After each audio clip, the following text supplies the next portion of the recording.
So today we're doing another rainbow one, but it's also got one of my favorite types to do, which is yarn.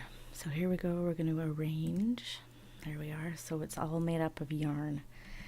And I'm also using a different microphone today. I figured out how to make an external mic work, and it's actually a pretty fancy one. That often gets used for recording music, so hopefully it works and people like it. So I also think I'm going to see about doing the puzzle just a little bit slower. I've been trying it out on my own just to see what it feels like. I can actually feel that it's quite a bit calmer. And yeah, hopefully that's still satisfying to watch.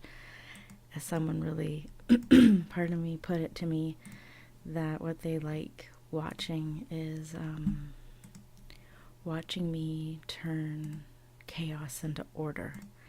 And I absolutely love that. I think that's a great way to describe what's happening. And yeah, I just really appreciated that she said that. So thank you.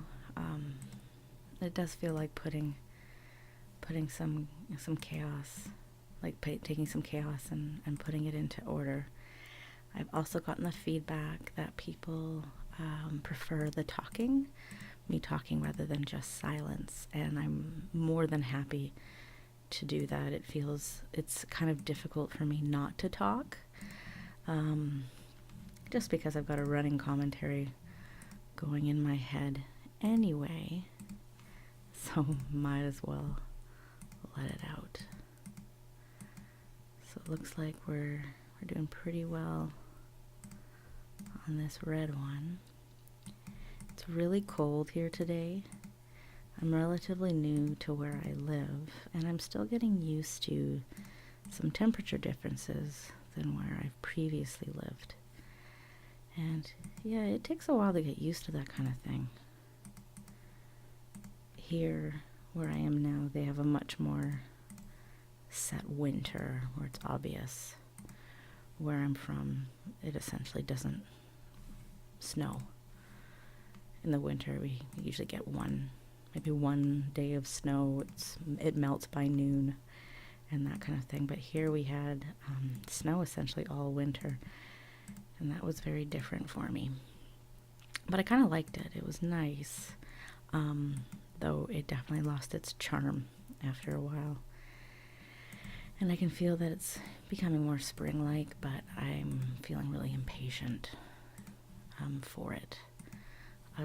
I'd like to feel a bit warmer, just in general.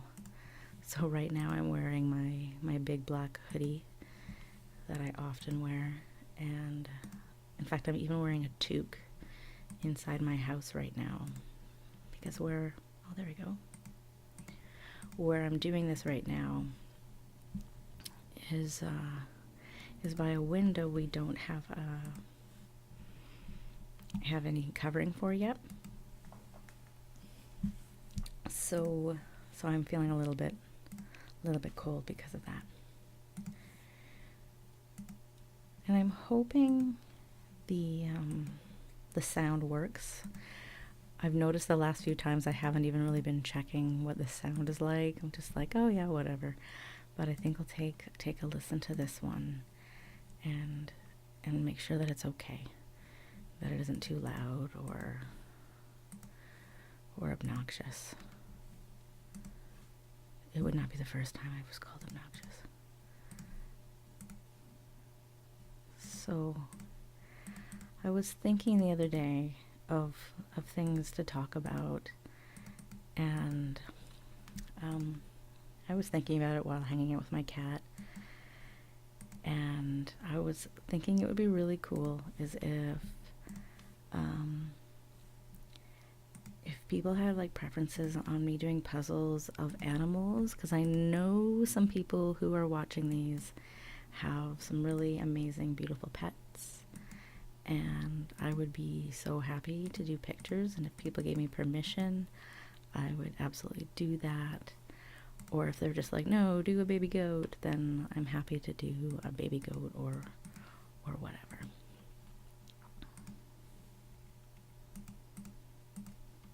But for some reason, I was also thinking about the Golden Girls. I think it's because I was wearing my Golden Girls necklace that I've had for quite some time now. I think I've had it for about, a good 6 or 7 years now. I'm fascinated by the show, The Golden Girls. And, I remember why I was thinking about it. Because I was thinking about my birthday. And I was thinking how we always seem to like to know famous people who are born on our birthdays. And so I was thinking about the famous people born on my birthday.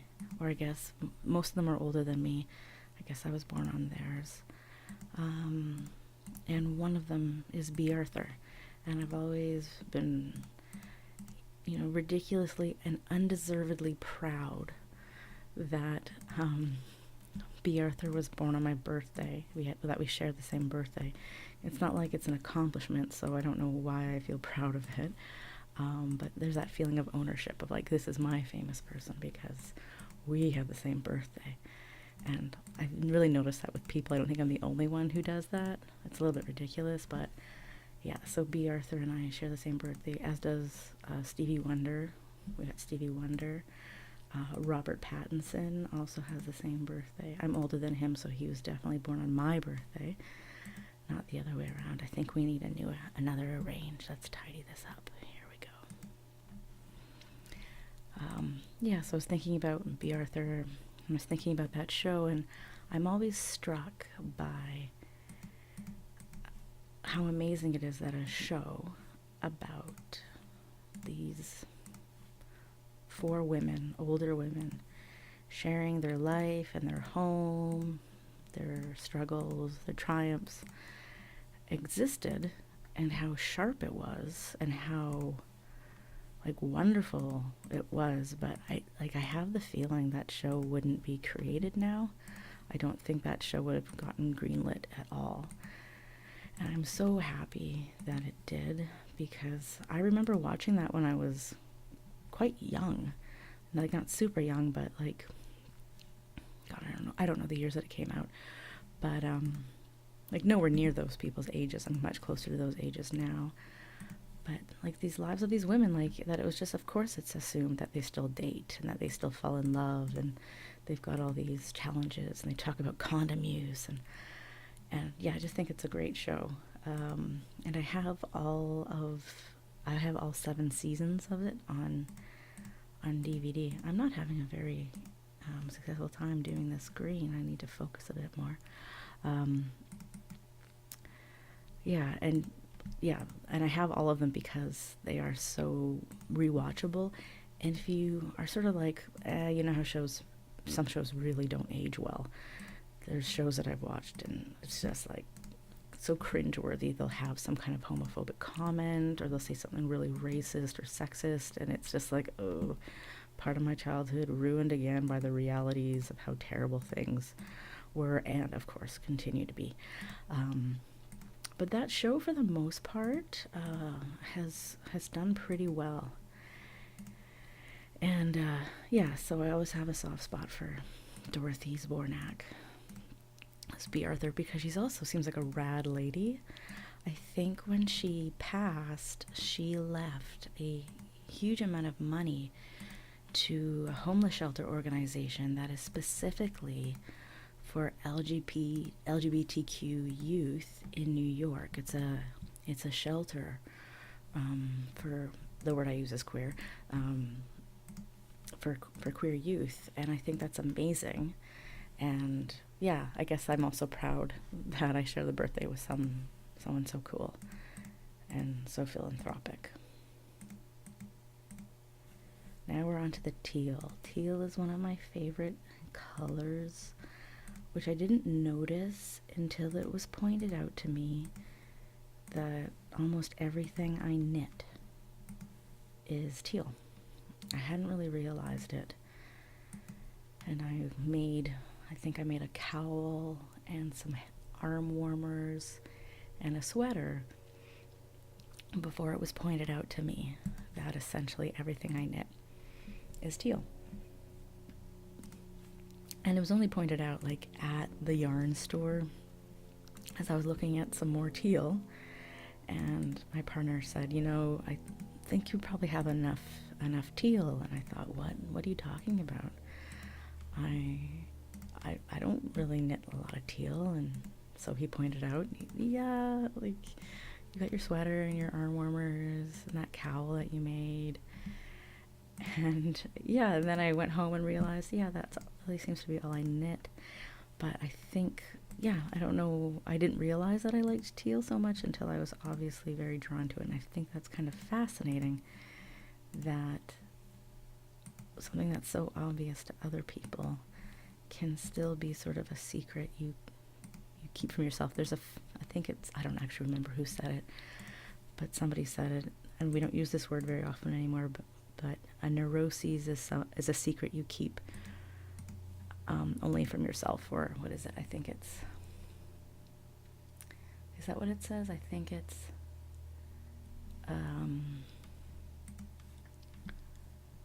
yeah, it's something like that. And a neuroses is a secret you only keep from yourself. And I doubt my love of teal is specifically a neuroses by any stretch of the imagination. I'm sure I have some, but that's not it. That you keep from yourself. And I think that's, you know, I think it's true that sometimes we do things that other people know, and they may even assume that we know about ourselves, but often we don't. I don't know what my point is, but just saying, I didn't know that I loved knitting in teal so much. So now we're down to just one color, and this always feels like whenever I'm doing a puzzle and I'm down to the last color, really what my eye shifts to is shape of the pieces. Because I think before I often am looking at color more so, and there we go. Down to these last pieces, I'm always thinking more in shape.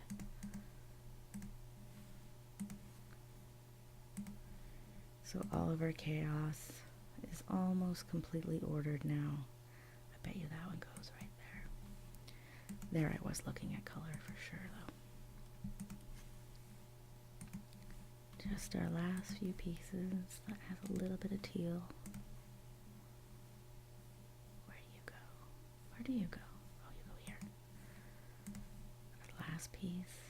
I always like it when what I did right there is where I put 3 pieces.